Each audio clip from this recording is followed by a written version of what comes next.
Need power tools? Need solutions?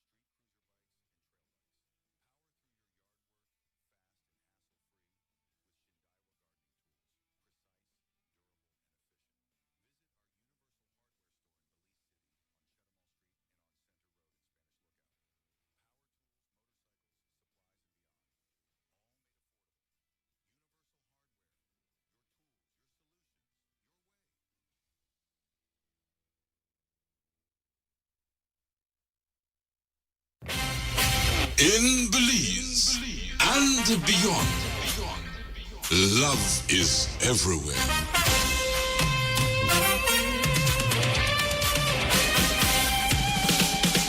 Love is everywhere indeed. We head on south to our senior Toledo correspondent, Paul Mahound, for an update. It has been a wet night and a wet morning here in Punta Gorda. As I speak, the rains, it's holding up. I could see a bit of blue spot in the sky, but generally an overcast sky as we speak. But this rainy situation, wet situation has been the same in rural Toledo, thus resulting in some flooding in the flood-prone areas. And I'd like to speak specifically of the Blue Creek Bridge area in this district. A very helpful villager, Mr. Ignacio Koch, has confirmed that the flood waters over the Blue Creek Bridge is about 3 feet. And he confirmed that this morning, as a matter of fact, today is a market day when the villagers from that area would be coming in, and they had confirmed that since this morning and up to now, no vehicular traffic, thus affecting various communities. And this includes the villages of Jordan, Aguacate, Santa Teresa, Mabilha, San Lucas, and Poite, among others. So those villagers will not be able to come to town today because of the flooded conditions of Blue Creek. As we speak, he said the rain is off and on, and so it's hard for him to predict what time the water will be down and the bridge will be clear again. But if those who know the Blue Creek area will know that I could speak of flood at this hour, and by later on this afternoon, it's down again. Hopefully, the water will go down because this is a very strategic bridge and area for people to cross into other rural communities.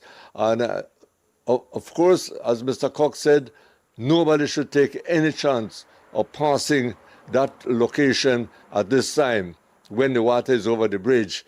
He confirmed that this is about the 7th flooding for this year since the month, 8th flooding since June and July. There's been a lot of flooding in that area.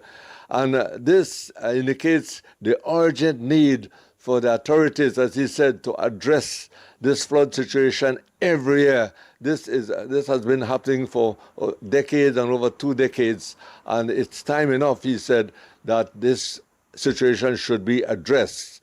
And also I must say that the rains have created some flooding in flood-prone areas of town, the Magoon area and a part of the Indianville area. And this is also annually. We've had a number of floods in PG since this year has started, especially June and July. And there's no doubt, as everybody said, there's need for proper drainage. But equally, like others have mentioned to me this morning, it is the responsibility of the municipal authorities and the individuals in a effort to keep the drains clean and to keep the debris and garbage out the yards, because when the flood waters come, the debris and the garbage flow into the drains and clog them up. So this is a joint effort. But I must say that the flooded prone areas in PG, the runoff is very fast. So I visited the area, and as we speak now, I could have been out there for the past half an hour, and by now the water has gone down. And so I don't want to cause any alarm and say PG is under flood and nobody and people will be suffering and so on. That is not the case. And that is also for the rural communities as we speak, because they can listen on radio that we could speak of a flood area at this time, and by 1 o'clock, 2 o'clock, it's down. So we wish for the best, because people cannot continue suffer the inconveniences of major delay of getting into town or getting from town to their homes in rural villages because of these flood-prone areas. We ask everybody continued safety. That is first. And so as we speak, as I said, the weather is shaping up good here in PG. Hopefully it will be the same in other areas. And if anybody listens to me and they have any information on flooded areas, being San Pedro, Colombia, or San Jose, or other communities, don't be afraid to call me at 613-3355. And if you could assist me with a photo, that would also help, because we're all working together as one, keeping the nation and beyond informed. But no reports have been reported there in the Blue Creek area, as Mr. Cook has explained. The people know how to deal with that flood situation as they practice safety and go about a regular lifestyle as much as possible. So as we speak, we are going to say, everybody, stay dry, stay safe, as we close with lots of love and prayers and best wishes to all in Belize and beyond. And of course, to take it back to our technician Giovanni and our announcer Rafa Roberts in studios. Love is everywhere. We thank you so much to our Toledo correspondent, our senior Toledo correspondent, Mr. Paul Mahone, for giving us that update in regards to the weather condition and, of course, that flooding within that vicinity. This is Love FM. It is 23 minutes to 12 o'clock.